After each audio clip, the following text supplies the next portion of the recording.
Elecciones 2016. Por el derecho a saber.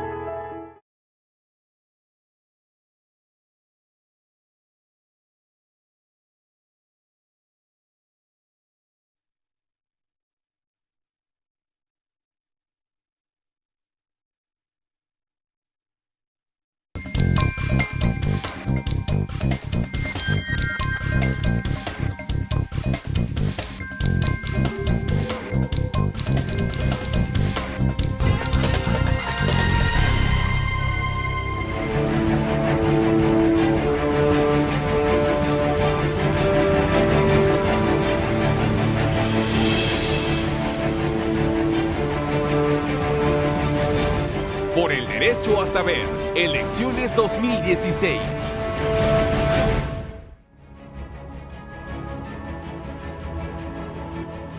¿Qué tal? ¿Cómo están? Qué gusto. Qué gusto saludarlos, mis queridos amigas que están precisamente siguiéndonos en Agenda de Medios, pero en esta parte donde les agradecemos mucho que nos hayan sintonizado y aceptado también esta propuesta por el derecho a saber, elecciones 2016, donde han participado los diferentes candidatos de los partidos. Yo quiero también informarles que estamos en Oaxaqueña Radio, gracias a todo ese equipo técnico y humano que hace posible que también lo estemos transmitiendo vía radio y por la señal de CorTV. Y les recuerdo que ese es un esfuerzo precisamente en estas elecciones 2016 que la Corporación Oaxaca de Radio y Televisión y el IEPCO hacen para que usted tenga la posibilidad de estar informado. Y para esto, bueno, usted ya nos conoce, un gran amigo también, Pedro Matías, como siempre. Fernando Miguel, buenas noches. Buenas noches al auditorio de la Corporación Oaxaqueña de Radio y Televisión. Agradecemos que nos sintonice una vez más porque estamos aquí por el derecho a saber y son en este caso sobre las elecciones 2016. ¿Y qué ambiente tan caliente se vive en Oaxaca? No me refiero a la política, me refiero al clima. Pedro. Sí, pues le agradecemos a la Corporación de Oaxaqueña de Radio y Televisión que nos dé este espacio en nombre del colectivo que conformamos un grupo ciudadano de organizaciones, en este caso que es la Asociación Mexicana de Derecho a la Información, AMEDI capítulo Oaxaca. También está el Instituto de Investigaciones Sociológicas de la Universidad Autónoma Benito Juárez de Oaxaca, que también está participando aquí, el portal Página 3, Sentidos, Educa, que es Servicios para una Educación Alternativa, que son este colectivo ciudadano que está interesado en saber y que de alguna forma darle a la ciudadanía herramientas para que emita un voto razonado.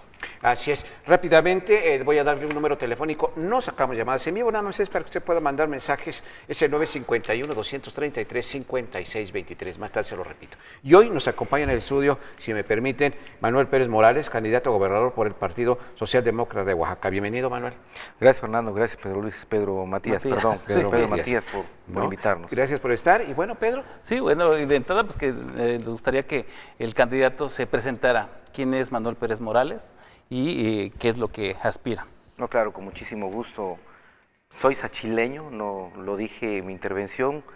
Tengo 51 años recién cumplidos. El día de ayer precisamente cumplí mis 51 años. Tengo un poco más de 30 años en la vida política, participando desde muy joven en el ámbito estudiantil, después en el ámbito magisterial y después en el ámbito partidario. Tengo de profesión o como carrera, soy licenciado en Derecho, egresado de la UAPJO, titulado, soy profesor de educación primaria, egresado del Centro Regional de Educación Normal de Oaxaca, y he tenido la oportunidad de ser representante popular en 2 ocasiones, en 1995 en la 56 legislatura y en esta actual legislatura en la 62 del Estado. Y bueno, un trabajo permanente con las comunidades, dirigente de una organización civil que se llama Xuntayomá, que trae su origen en el Mazateco, que quiere decir gente humilde, gente trabajadora, que por cierto es la base de la construcción de nuestro Partido Socialdemócrata. Digo, en términos generales, esa es mi actividad. He estado en la vida política por más de 30 años, caminando en todo el estado. Claro, y hablando de Sachila, una tierra con muchas raíces, Pedro, sí, y con mucha parte apegada a la tierra. Así es. Pues entramos al tema directamente, es sobre inversión y desarrollo sustentable. Recientemente se han conformado frentes a nivel nacional y local sobre el asunto en defensa de la madre tierra y el territorio. Esto en abierta oposición a las zonas económicas especiales que recientemente fueron aprobadas en el mes de abril, o sea, recientemente en el Senado de la República. Un una de estas zonas económicas se va programada que se instale en el estado de Oaxaca. ¿Conoce usted esta iniciativa de las zonas económicas especiales y nos puede decir qué impactos positivos o negativos pueden traer a las comunidades oaxaqueñas? Bueno, no conozco con profundidad el tema, lo reconozco, es una discusión que se ha dado a nivel nacional. Lo que sí te puedo decir que cualquier inversión en nuestras zonas del Estado deben de servir para detonar el desarrollo. Nosotros estamos planteando como Partido Socialdemócrata que se debe implementar una economía mixta, donde el Estado y la iniciativa privada puedan participar para detonar el desarrollo. Oaxaca tiene importantes sectores donde se ha desaprovechado y que incluso por una falta de tacto de los gobiernos no se ha permitido que zonas como el Istmo detonen de manera importante, como la Sierra Norte, como la Sierra Sur, donde está el tema de la situación minera, ¿no? Hay una importante venta de cobre, si mal no recuerdo, o como se hizo en un tiempo en la zona de La Cañada, donde por un tiempo estuvo una empresa transnacional explotando el asbesto, ¿no? Es decir, yo creo que no debemos estar peleados con la inversión, ni debemos estar peleados con la iniciativa privada. Yo estuve hace unos días en la costa, estuve ahí platicando con la gente que se dedica al sector turismo, que por cierto un saludo a todos los de la zona de Huatulco, de Puerto Escondido, y donde la gente está preocupada porque no hay un gobierno que invierta con seriedad, no hay un gobierno que mire hacia los sectores. ¿Cuál sería esa seriedad que deberían de tener?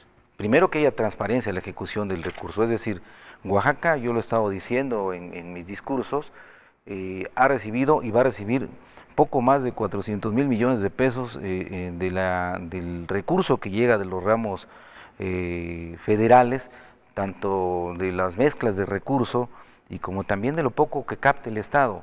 Y nosotros no vemos que el gobierno invierta, o sea, no estamos viendo obras de impacto, proyectos de impacto en el Estado que generen empleo. Nosotros somos un Estado rico en recursos naturales y somos un Estado con gente que trae capacidad y que es muy trabajadora, que es muy luchona. Oaxaca tiene gente que ha destacado en otros ámbitos en la vida científica y de innovación en nuestro Estado y no se están aprovechando los recursos. Por eso nosotros decimos, necesitamos que se invierta con seriedad, que el recurso que llegue no se destine para estarle devolviendo el favor a aquellos que los llegaron a ocupar el poder. Hay recursos que también son aprovechados y no hay algo que aterrice en Oaxaca. Precisamente sobre ese tema están los megaproyectos de minería, como bien mencionabas en la Sierra Sur, pero también es gran parte del Estado, agua, energía, la energía eólica, industria y comercio. Esas están estrechamente relacionadas. Su implementación tiene un alto costo ecológico, pues las formas de extracción y producción son altamente contaminantes y en México no han respetado el equilibrio ambiental ni los derechos humanos en las comunidades.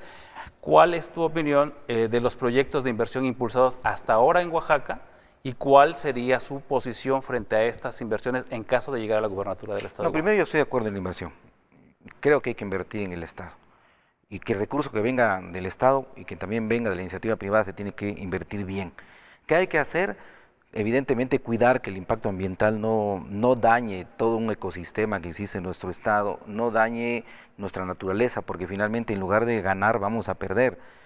Y creo que tiene que ver también con la implementación de leyes. Hay que normar cómo se explotan los recursos, cómo se invierte en nuestro Estado el recurso, y hay que involucrar a los pueblos y a las comunidades, no solamente en el tema de su participación directa, es decir, dándoles trabajo, sino que también ellos participen, porque tenemos que cuidar nuestra naturaleza. Mira, lo que está ocurriendo en la zona norte, esos bosques ya se hubieran acabado si no tuviéramos comunidades que protegen la naturaleza, porque somos muy depredadores los humanos, no sé si por naturaleza, pero somos muy depredadores. Oye, pero esa protección pues prácticamente la asumió la comunidad. Sí, del claro. Gobierno no han recibido Al nada. contrario, por está supuesto. concesionado el territorio oaxaqueño para las mineras y para las empresas y sin consultar a los pueblos. Por eso yo estoy planteando que tiene que haber una consulta y sobre todo si estamos hablando de comunidades indígenas, la propia Constitución, el segundo constitucional, plantea la consulta.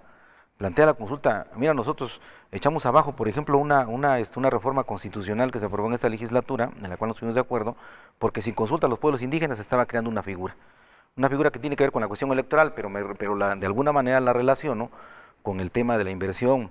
Es decir, si no se consulta a los pueblos, como lo que está ocurriendo en el Istmo, si a los pueblos del Istmo se les informa a detalle cuáles son los beneficios, y que en verdad tengan ese beneficio, y hay una explotación eólica justa, adecuada, normada, donde no vengan los extranjeros solamente a llevarse el recurso y no le dejen nada a nuestro Estado, pues vamos a seguir teniendo los pleitos que tenemos ahorita, ¿no? Oye, pero no tenemos tampoco, perdón, no lo digo despectivamente, sino por falta de apoyo, no hay gente preparada para asumir también esos cargos, por falta de universidades, de escuelas. Bueno, no me enteré yo en ese tema, pero bueno, va de la mano con lo que decías, Pedro. Sí, y en ese sentido también, pues también se ha violentado los derechos humanos en muchos de los casos, y pues en ese sentido Oaxaca está pues resintiendo algunas consecuencias en materia de violaciones a los derechos humanos, eso de la guerra contra el narcotráfico y la estrategia de seguridad nacional. En regiones como el Istmo, la costa y la cuenca del Papaloapa, pues se han reportado ya personas desaparecidas, ejecuciones, torturados, cuestiones de ejecuciones extrajudiciales y otro tipo de violaciones graves a los derechos humanos. Ahí, ¿cuál sería su opinión? ¿O qué modificaciones legislativas se tendrían que hacer para implementar y enfrentar esta grave crisis de derechos humanos? Bueno, tiene que ver mucho primero con una cuestión legal, ¿no? Hay que modificar las leyes para que tanto las autoridades como los cuerpos policíacos actúen con apego y respeto a los derechos humanos. No en la lógica de la protección del delincuente, pero tampoco en darles armas a los órganos que utiliza el Estado para reprimir y desde ese punto de vista cometan violaciones a los derechos humanos. Bueno, tenemos muchos casos de desapariciones forzadas, bueno, hoy se acaba de aprobar, si mal no recuerdo, hace unos días, el tema de que hoy el ejército ya puede entrar a tu casa y puede allanar y sobre hacer eso una también hay investigación, muchas cuestiones, ¿no?, que se tendría que tocar en otro. Que es obviamente bastante grave, pero es un tema muy complejo por lo mismo. Tenemos metido por un lado al crimen organizado, otro lado el tema de la corrupción en los órganos de policíacos, de seguridad, y por otro lado un gobierno que parece tan insensible, ¿no? que no le pone atención a algo tan importante, y ya lo decía Benito Juárez hace más de 200 años, que sin paz y sin seguridad sería un delirio pensar en un Oaxaca en desarrollo, ¿no? Algo parecido está pasando. Estábamos aquí en el debate, ¿no?, hace unos días, pues no terminaba el debate y luego nos enteramos que acaban de asaltar una joyería y se habían robado 4 millones de pesos. O luego leíamos que unos policías detienen en Chedraui a otro policía porque andaba robando.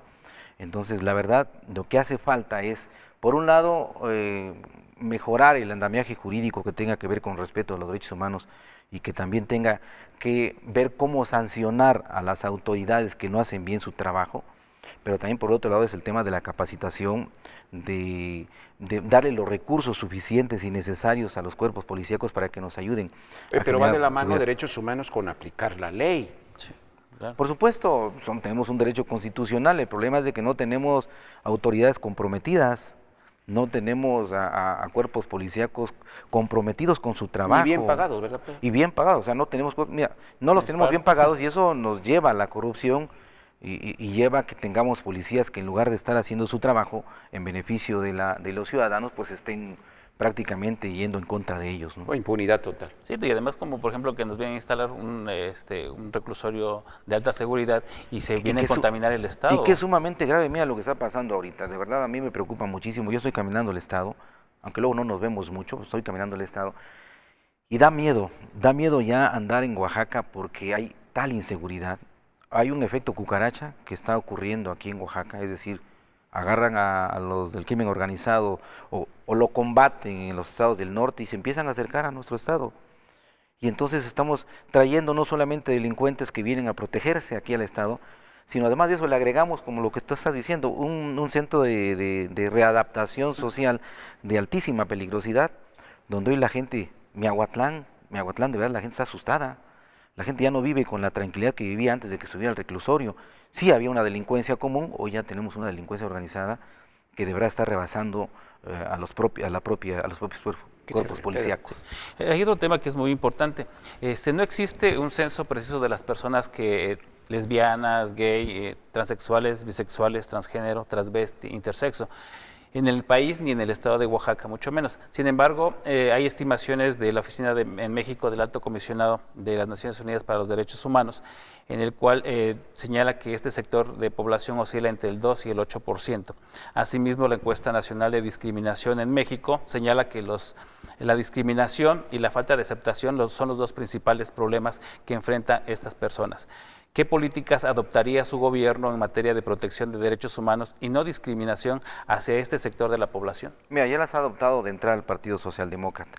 Los socialdemócratas del país han luchado por garantizar y lograr que el Estado garantice los derechos de las personas que tienen esta preferencia. En el DF, el PSD en su momento dio una lucha importante para que se modificara la ley y se respetaran los derechos. O sea, nosotros somos pensadores con libertad, decimos que todos los seres humanos tenemos el derecho de nuestras preferencias, podemos decidir por nuestro cuerpo, por nuestra forma de pensar, o sea, nadie tiene por qué criticar al de enfrente, todos tenemos derechos. ¿Qué necesitamos? Seguir modificando las leyes para que garanticen cada vez más sus derechos. Mira, yo platicaba con algunos jóvenes de esta comunidad y nos decían, oiga, ¿y cuándo van a hacer en Oaxaca una reforma donde no solamente se permita el empoderamiento de la mujer? Y pareciera una tontería. Dice, ahí las mujeres ya le están garantizando sus derechos constitucionales en el tema electoral, y los hombres también. ¿Y nosotros? Dice, ¿cuándo vamos a ver en la Constitución que digan, y también para las lesbianas o los transvestis o los de esta preferencia sexual, vamos a tener un derecho para que constitucionalmente podamos acceder al poder en el ¿Se resolvería Estado? con aplicarlo en la ley? No creo. Sí, ya a nivel nacional ya hay leyes que están reconociendo hasta el matrimonio entre parejas del mismo sexo. Sí, y aquí se ha detenido, ¿quién sabe? No, pero ahora sí se lograría, ¿Sí? Fernando, porque mira, Oaxaca, aquí en Oaxaca fue uno de los principales pioneros que ante la Suprema Corte de Justicia de la Nación pidieron que se respetara el matrimonio del mismo sexo, y ganaron la controversia. O sea, sí están funcionando las leyes.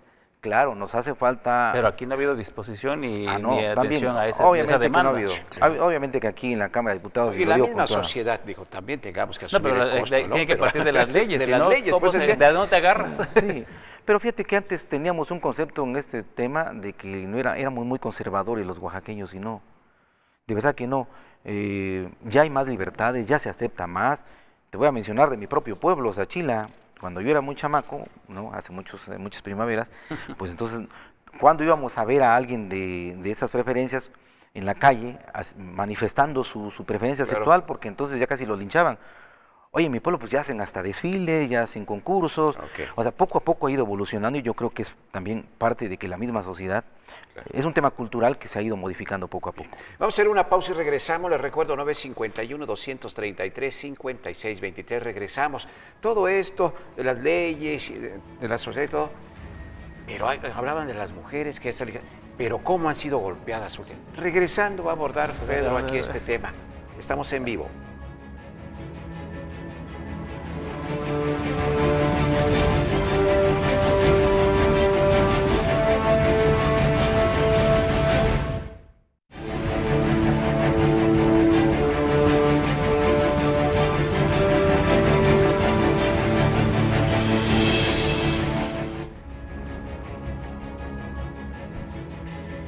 Bueno, nos vamos rápido, el tiempo nos presiona un poquito en cuestión para adaptar su respuesta, pero me quedé pensando antes del corte porque ¿dónde quedan esos rostros de mujeres agredidas, violentadas, violadas, manoseadas todos los días? Y digo en todos los sentidos, en la prensa, en la televisión, en la radio, el respeto.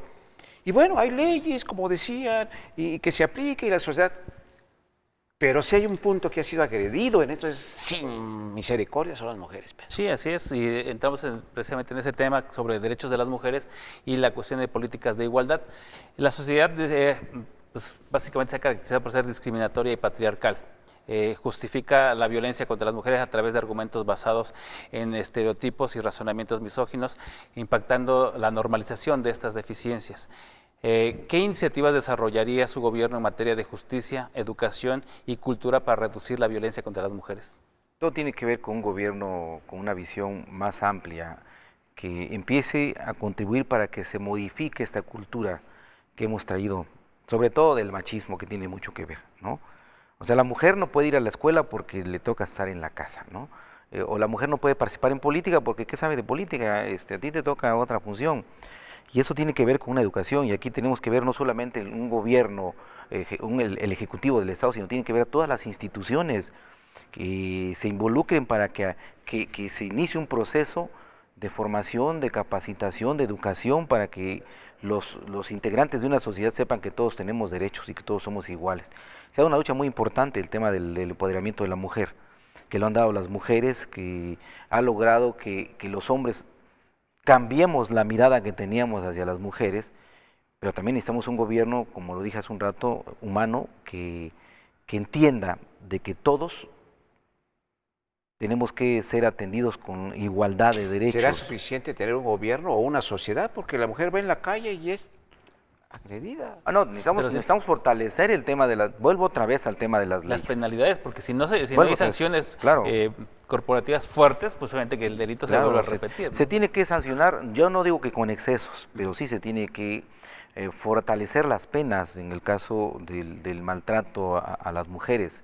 Porque a ver, ese de sin excesos es, bueno, poquito, aunque le duela, o cuánto, No, porque una no. violación no puede tener una medida, desgracia a la la vida, o no, de una mujer. Y encadena toda la porque familia. cuando hablo de sin excesos, a veces algunos por el discurso político vamos más allá de lo necesario. Hay que proteger a las mujeres, pero también a todos, digo, particularmente a las mujeres, pero hay que protegerlas, que tengan la seguridad de que si alguien comete un delito en contra de las mujeres, como el feminicidio, por ejemplo, vámonos, Oaxaca es uno de los primeros lugares por muertes o asesinatos a las mujeres, pero hay que fortalecer las penas para que aquel que toque a una mujer no alcance ni fianza. Ahora, imagínese aquí, ¿qué será en las comunidades, Pedro? Sí, desafortunadamente, pues en las comunidades hay cosas que se tienen que transformar, no de golpe, pero pues es que sí es necesario ir cambiando ese chip, ¿no? En materia de respeto a las mujeres. Hay un tema también que es controversial, el control social sobre el cuerpo de las mujeres y las disposiciones sobre el mismo que anulan su derecho a decidir bajo argumentos como la concepción, y ha ido generando criminalización de las mujeres, así como la aplicación discrecional de la justicia a partir de los preceptos morales de quienes se encargan de la misma. ¿Qué opinión tiene usted sobre la interrupción legal del embarazo y estaría dispuesto a impulsar políticas o favor del derecho de las mujeres? No solamente estaremos dispuestos, nosotros presentamos ya algunas iniciativas en otros momentos, en la pasada legislatura y en esta, sobre el tema del aborto. No estamos a favor de la vida, sí, pero también estamos a favor de la vida no solamente del feto, sino también de la madre. Nosotros estamos planteando la despenalización del aborto en la lógica de que si hay un dictamen médico de que el feto viene con malformaciones congénitas, que vamos a traer a un ser humano a sufrir y como consecuencia también a la madre, pues antes de las 8 semanas, si está detectado, pues que se les permite y que legalmente aborten. Si una mujer fue violada, es decir, que no tuvo una relación por voluntad propia, una niña de 14 años, de 12 años, de 15 años, y eso, por querer criminalizar el aborto, se le dice, tienes que llegar hasta el final y tener al bebé, pues me parece que no es correcto, porque entonces las mujeres también tienen su derecho a decidir por su cuerpo y a decidir por su vida, ¿no? O sea, casos como esos, obviamente si hay una mujer pues que tiene relaciones sexuales con una edad suficientemente madura para hacerlo y que al rato por simple capricho quiera abortar, pues bueno, o sea, así me parece que esa es otra característica diferente.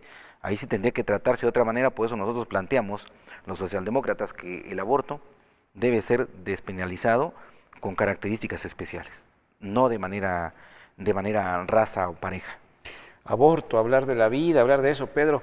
Y pues en las comunidades llegan caminando afuera de los hospitales y ahí están pariendo. Sí, es una constante en nuestra realidad. Y bueno, en ese sentido también hablando de ese sector también discriminado es el sector de los pueblos indígenas. Y pues ellos de alguna forma han sido motivo de estudios. Y pues hay un informe sobre desigualdad en Oaxaca, impulsado por Oxfam México, y dice que las inversiones en el Estado no han traído bienestar y desarrollo para las familias oaxaqueñas. En Oaxaca existen proyectos de inversión económica en regiones indígenas, ya sabemos cuáles, en la región del Istmo, el Papaloapan, en la costa, y no han sido favorables para ellos. ¿Qué políticas propondrá usted para garantizar el desarrollo a la consulta y el consentimiento informado de los pueblos indígenas que habitan en esos territorios y que son afectados por las inversiones? Digo, los pueblos indígenas y sus representantes deben estar en el gobierno, pero deben estar los que efectivamente son indígenas, conocen los problemas de sus pueblos, que saben cuáles son sus necesidades, no solamente como una cuota de alguno. De verdad, a mí me apena ver que hay algunos que hablan a nombre de los indígenas, que gritan a nombre de los indígenas, pero no están haciendo nada por ellos, ¿eh? Y más si les das un puestecito, ya están felices y se olvidan de las necesidades. Y terminan siendo ladinos, ¿no? Entonces yo creo que, para que tú puedas detonar el desarrollo indígena, tienen que estar los indígenas adentro del gobierno, tienen que estar en puestos de decisión. Yo creo que mira, tenemos 417 municipios catalogados como indígenas. ¿Tú te consideras indígena? Yo soy indígena. Por la raíz que me mencionaste. Yo soy indígena, yo soy zapoteco, desafortunadamente no lo puedo hablar, y las razones muchos las sabemos, o sea, no hables el idioma porque entonces eres una gente atrasada, no te superas. O eres yope, o eres indio, o sea, esas eran las expresiones de verdad.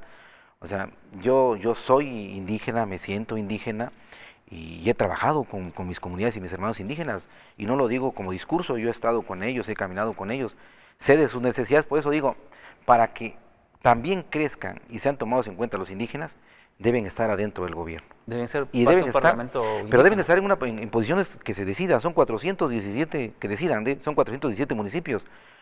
¿A poco no pueden estar en la Secretaría de Desarrollo Social, por ejemplo, o en la Secretaría de Desarrollo Agropecuario y Forestal?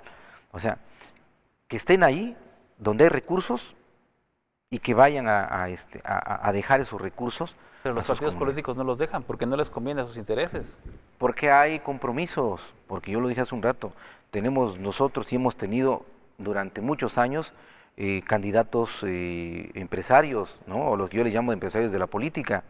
Por eso yo le estoy diciendo a la gente de Oaxaca que esta vez no vote por los empresarios de la política, porque van a llegar al poder y nuevamente se van a cobrar todo lo que invirtieron y se van a olvidar de nuestros pueblos indígenas y de nuestras comunidades en Por eso general. tanto problema en el campo. Sí, se olvidan de los verdaderos temas torales que tiene Oaxaca, como en el caso de que en Oaxaca existen más de 300 conflictos agrarios y que no son atendidos o son atizados en temporadas electorales como para también ser aprovechados, ¿no? O sea, no se combaten, pero sí se utilizan.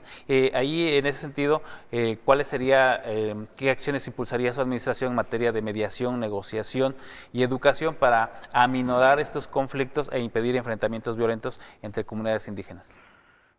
Yo siempre he dicho que hemos tenido aquí en Oaxaca órganos que ni procuran ni ayudan a resolver los conflictos, sino por el contrario, los politizan más y los enfrentan. Debemos de tener ciudadanos en el gobierno. Y yo creo que temas tan importantes como estos no debe estar un político, no debe estar un político al frente de una dependencia que va a tratar la resolución de los conflictos agrarios, debe estar un ciudadano, y un ciudadano que no esté involucrado con el interés partidario, porque luego se politiza la resolución de los conflictos. ¿Por qué no se han resuelto? Porque luego llega el político y le dice, oye, pues acuérdate, hay un conflicto en los Chimalapas, pero pues yo te ayudé para que llegaras al poder, entonces no toques a estos, golpea a los otros, ¿no? Y entonces no hay una actitud en verdad de tratar de ayudar a resolver los conflictos por encima de los intereses. Y los mantienen, como bien decía Pedro, los mantienen y los alientan, porque llega un momento dado en que los usan para una cuestión de carácter político. Oaxaca ya hubiese resuelto muchos problemas ancestrales si tuviéramos gente que por encima del interés partidario sentara a las partes, ayudar a resolver los conflictos. Y se puede hacer, se ha logrado en otros momentos. O sea, se puede sentar a las partes y el gobierno tiene que ser tan sensible para decir, a ver, ¿cómo te ayudo a ti? Que ya no podemos con una resolución agraria devolverte tantas hectáreas. A ver, está bien que se queden de este lado, pero tú que estás siendo desposeído de esas hectáreas y que ganaste un juicio, ¿cómo te ayudamos a ti para que se compense? No sé, a través de proyectos, a través de alguna inversión que potencie algún recurso natural que tenga ese municipio. Tampoco vas a dejar al otro descobijado y decirle, a ver, ¿cómo te ayudamos a ti también para que evitemos más conflictos entre hermanos? Porque desafortunadamente se están matando entre hermanos. Ven los últimos conflictos. Totalmente. Vamos a hacer una pausa y regresamos. Les recuerdo, 951-233-5623. Yo me iría con esa pregunta. Pedro, a lo mejor me la contestas o no me contestas. ¿Alguno de los candidatos ha abordado el tema de los Chimalapas? No sé. Regresa.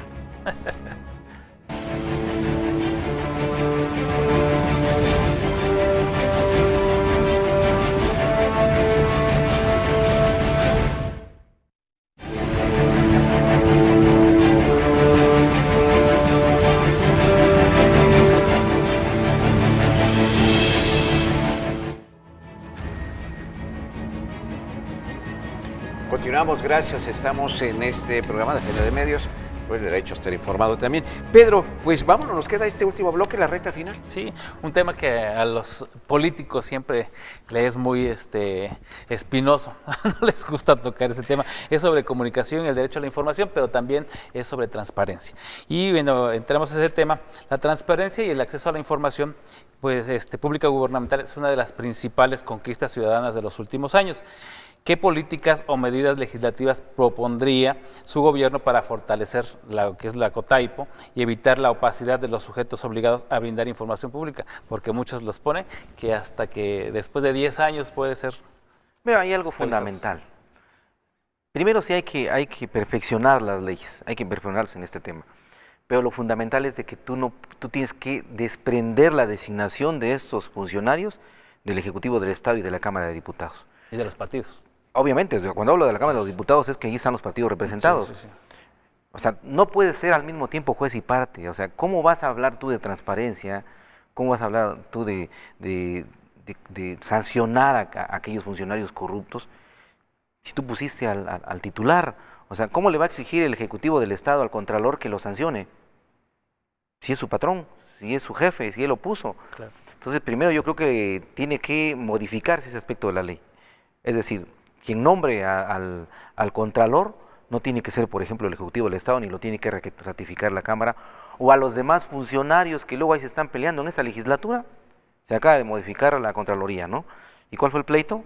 Pues a ver quién pone al consejero tal, quién pone al presidente tal, y resulta que el PRI, el PAN y el PRD se distribuyeron los puestos, ¿no? Para que me protejas las espaldas, y entonces de entrada, pues eso no funciona. Estos cotos de poder. Por supuesto, los ciudadanos tienen derecho a saber dónde va su dinero, cómo se gasta, quién lo gasta, por qué lo gasta así, ¿no? Lo tiene que saber, y si algún funcionario público, algún presidente municipal X, algún diputado incluso, porque el tema del fuero tiene que hacerse un ladito, yo estoy de acuerdo en el tema del desafuero, o sea, no tiene que haber un fuero que te proteja y haga lo que tú quieras, somos ciudadanos todos.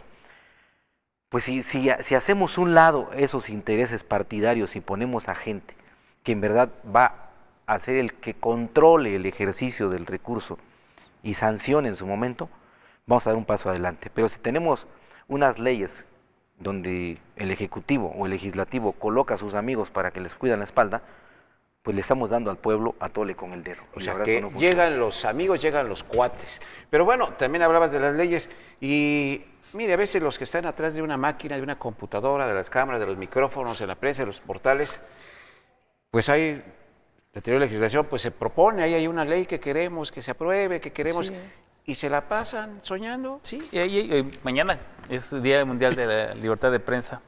Y es obvio que tenemos que tocar el tema del periodismo. En nuestro estado el ejercicio periodístico es una actividad de alto riesgo, como es Veracruz, como son ya varios estados del país, y México, no se diga así. Son los estados donde se han registrado el mayor número de agresiones contra periodistas en los últimos años. ¿Qué medidas legislativas y de política pública se tendrían que impulsar para reducir estos altos índices?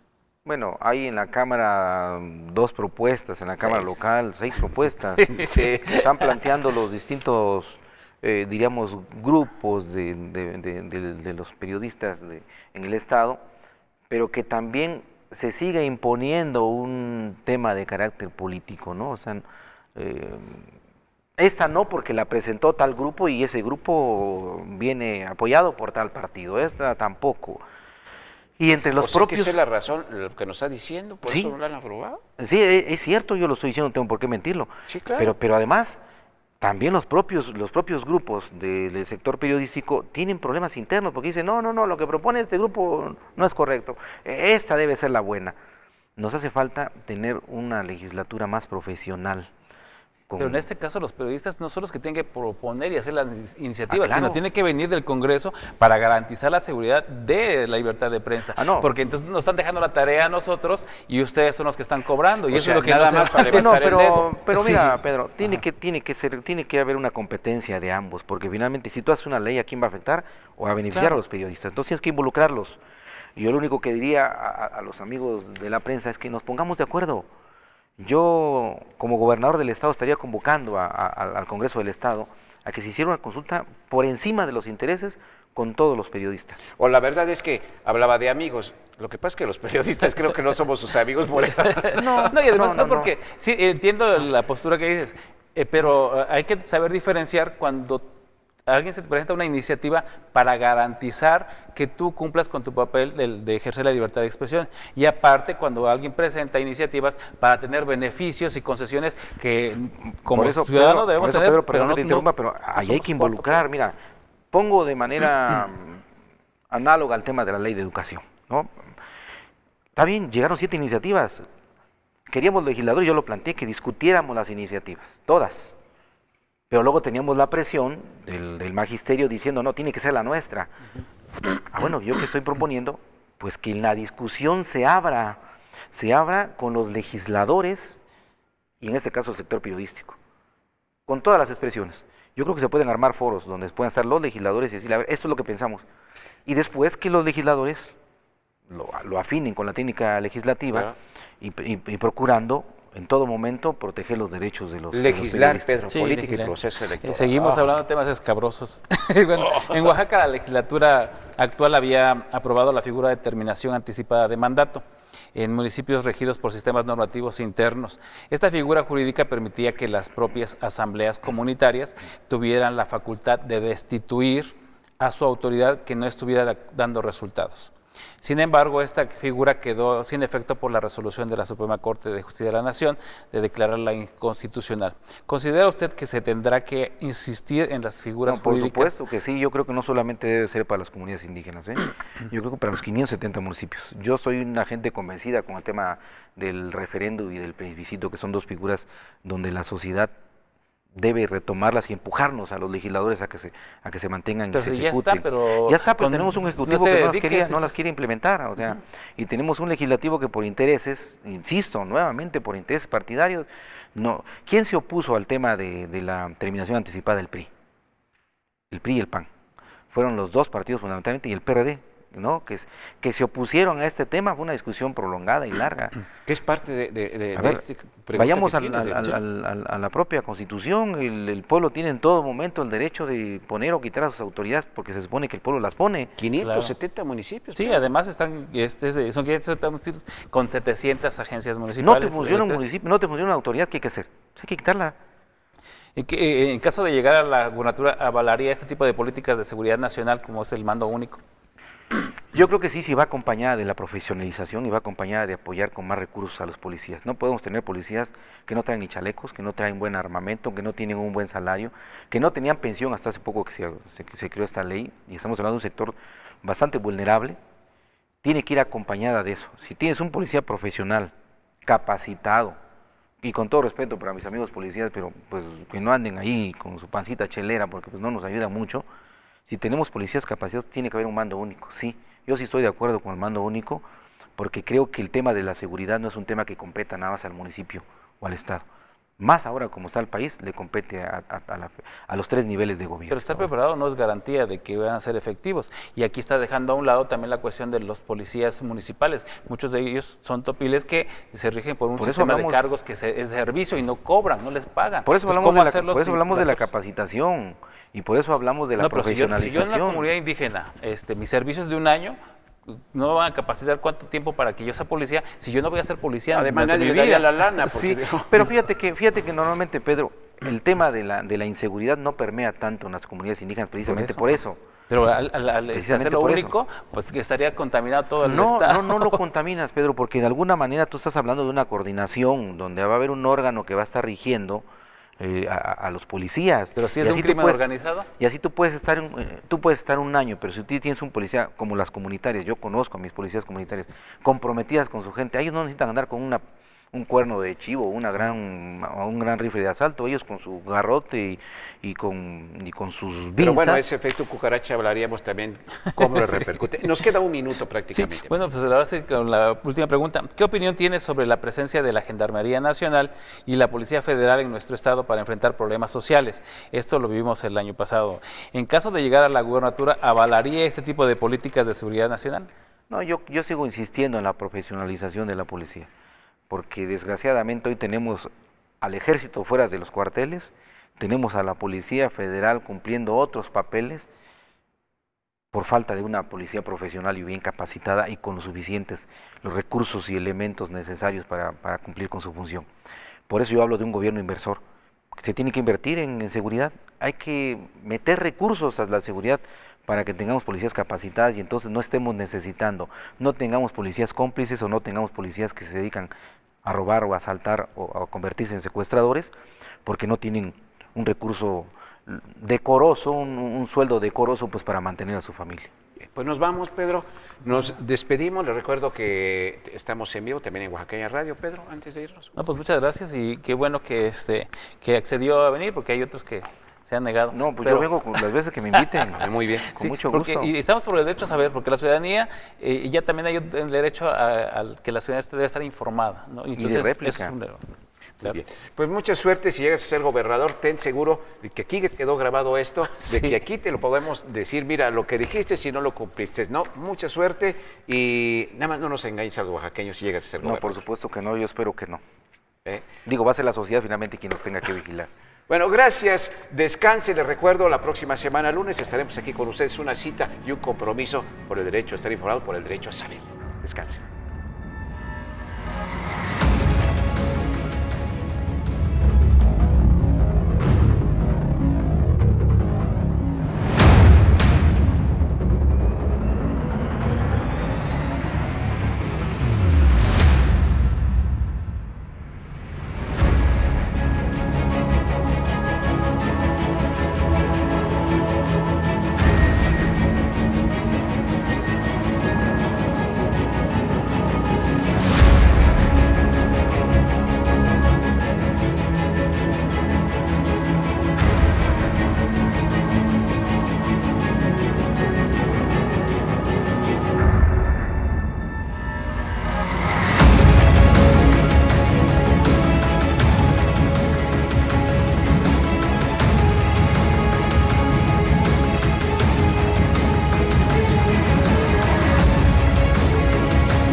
Por el derecho a saber.